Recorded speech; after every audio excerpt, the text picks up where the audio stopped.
Suma teacher, Suma Sivadas. എങ്ങനെ പ്രേമിക്കണം, ഇങ്ങനെ പ്രേമിക്കണം. അതാണ് നമ്മുടെ ഇന്നത്തെ തീം. മനുഷ്യൻ്റെ ഏറ്റവും മനോഹരമായ ഒരു വൈകാരിക അനുഭൂതിയാണ് പ്രേമം. അതുകൊണ്ടാണല്ലോ പ്രേമകഥകൾക്ക് ലോകമെങ്ങും ഇത്രയേറെ പ്രചാരമുണ്ടായതും. കഥകൾക്കും കവിതകൾക്കും നോവലുകൾക്കും എല്ലാമുള്ള ഒരു ഇഷ്ട തീമാണ് പ്രേമം. ഇത് വെറുമൊരു ചാബല്യമല്ല, അത് അഗാധമാകണം. ആത്മാവിൽ നിന്ന് ഉയർന്നു വരണം, നമ്മെ മാറ്റിമറിക്കണം. നമ്മുടെ മനസ്സിനെ, ശരീരത്തെ, മുഖഭാവത്തെ എല്ലാം മാറ്റണം. അങ്ങനെ ഒരു പ്രേമത്തിൻ്റെ അതിമനോഹരമായ കഥയാണ് ശിവദാസ് സാർ എന്ന് പറയാൻ പോകുന്നത്. പണ്ട് പ്രേമിച്ചവർക്കും ഇപ്പോൾ പ്രേമിച്ചുകൊണ്ടിരിക്കുന്നവർക്കും ഇനി പ്രേമിക്കാൻ പോകുന്നവർക്കും ഒക്കെ ഗംഭീരമായ സുന്ദരമായ ഒരു മാതൃകയാവട്ടെ ഇത്.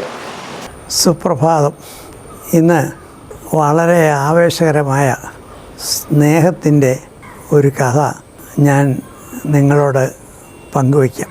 ആകാശത്ത്, സ്വർഗരാജ്യത്ത് ഒരു ദിവസം മാലാഖമാർ നക്ഷത്ര കുഞ്ഞുങ്ങളെ എടുത്ത് കളിച്ചുകൊണ്ടിരിക്കുകയായിരുന്നു.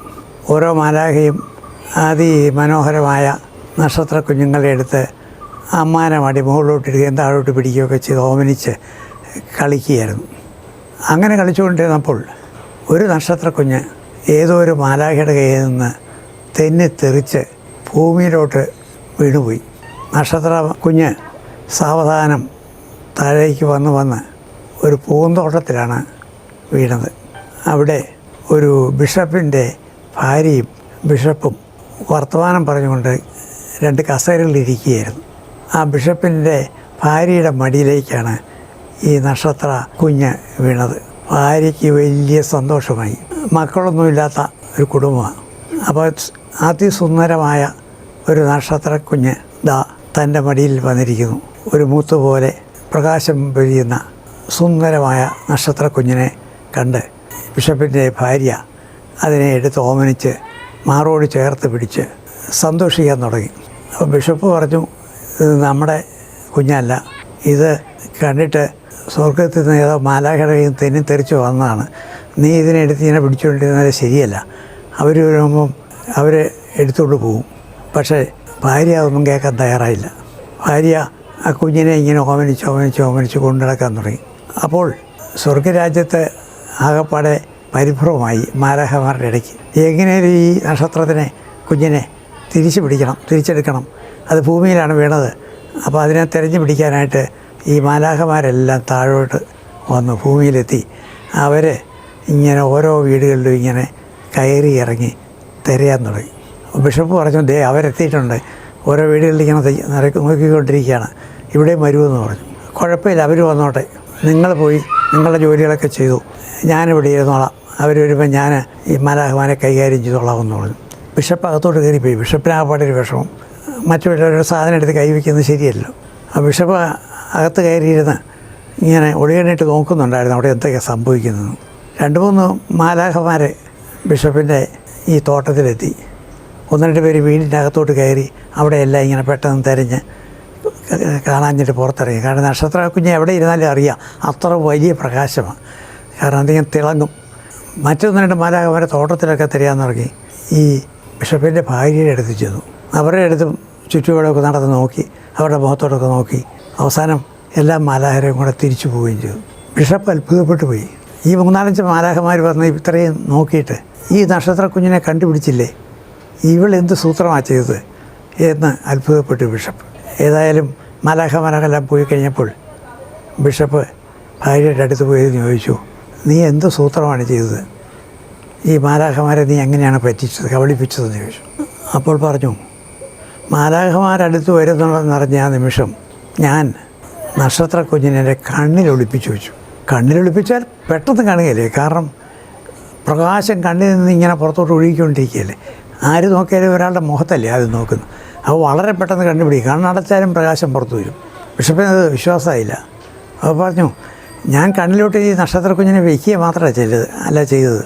പിന്നെയോ, ഞാൻ ഒരു യുവതിയായിരുന്നപ്പോൾ അങ്ങുമായി പരിചയപ്പെട്ടപ്പോൾ ഒരു ദിവസം അങ്ങ് എൻ്റെ അടുത്ത് വന്ന് എൻ്റെ അടുത്ത് നിന്നുകൊണ്ട് എൻ്റെ കൈ എടുത്ത് അങ്ങയുടെ കയ്യിൽ വെച്ച് അങ്ങയുടെ മുഖം എൻ്റെ മുഖത്തോടടുപ്പിച്ച് എൻ്റെ ചെവിയിൽ പറഞ്ഞു, ഞാൻ നിന്നെ സ്നേഹിക്കുന്നുവെന്ന്.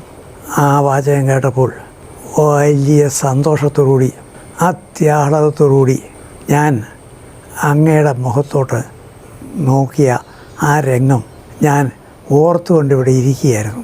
അപ്പോഴും ബിഷപ്പിന് കാര്യം മനസ്സിലായില്ല. അങ്ങയ്ക്ക് മനസ്സിലായില്ലേ?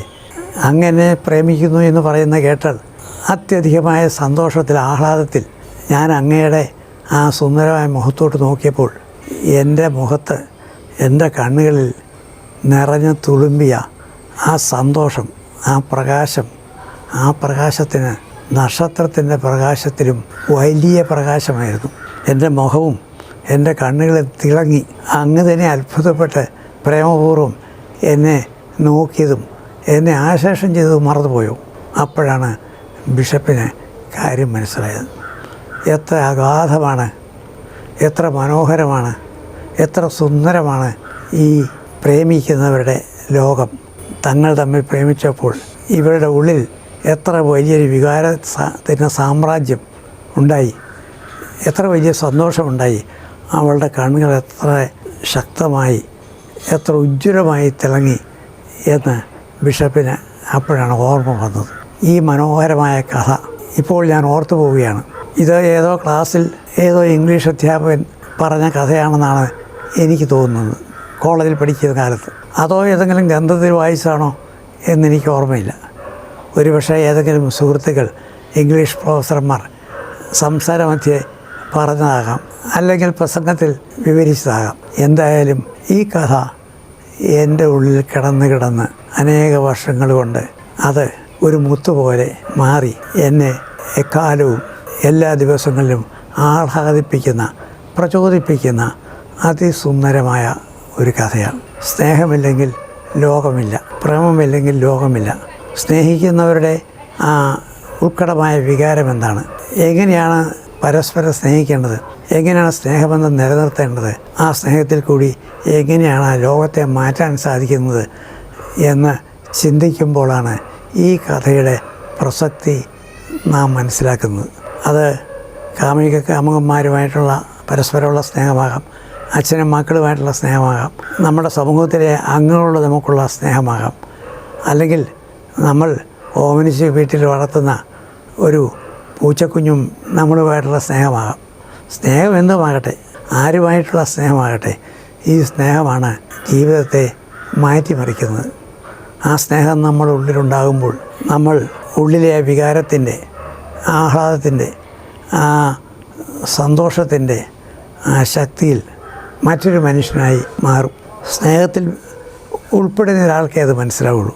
നമ്മളൊരു സംഗതിയെ സ്നേഹിക്കുന്നു എന്ന് പറയുമ്പോൾ നമ്മുടെ മനസ്സിലുണ്ടാകുന്ന ആ മാറ്റം, അത് നമ്മളെ മാറ്റുന്നുണ്ട്. അങ്ങനെ മാറിയ ആ സ്നേഹത്തിൽ ജ്വലിക്കുന്ന, സ്നേഹം അനുഭവിക്കുന്ന, സ്നേഹം കൊടുക്കാനും സ്നേഹം വാങ്ങാനും ശേഷിയുള്ള, അങ്ങനെ സ്നേഹം കൊടുക്കുകയും വാങ്ങുകയും ചെയ്തുകൊണ്ട് ജീവിതത്തിൽ സന്തോഷകരമായി ജീവിക്കുന്ന ഒരു ജനത ഉണ്ടാകുമ്പോൾ മാത്രമേ ഒരു രാജ്യത്തിന്, ഒരു സമൂഹത്തിന്, ലോകത്തിന് തന്നെ നിലനിൽക്കാൻ സാധിക്കുകയുള്ളൂ. അങ്ങനെ സ്നേഹിക്കുന്ന ഒരു സമൂഹത്തിൽ പിന്നെ തർക്കങ്ങളും വഴക്കുകളുമൊക്കെ അപ്രസക്തമായി മാറുന്നു എന്നുള്ളതാണ് ഈ മുത്തുപോലെ മനോഹരമായ, ഒരുപക്ഷെ ഒരു നക്ഷത്രക്കുഞ്ഞിൻ്റെ പ്രകാശത്തിൽ കൂടുതൽ പ്രകാശം, ആശയം, ആഹ്ലാദം നമ്മിൽ നിറയ്ക്കുന്ന ഈ കഥ നമ്മെ പഠിപ്പിക്കുന്നത്. ഇന്നത്തെ പ്രഭാതത്തിൽ ഈ കഥ ഓർമ്മയിൽ വെച്ചുകൊണ്ട് നമുക്ക് നല്ലൊരു ജീവിതം, നല്ലൊരു ദിവസം സ്വപ്നം കണ്ട് മുന്നോട്ട് പോകാം.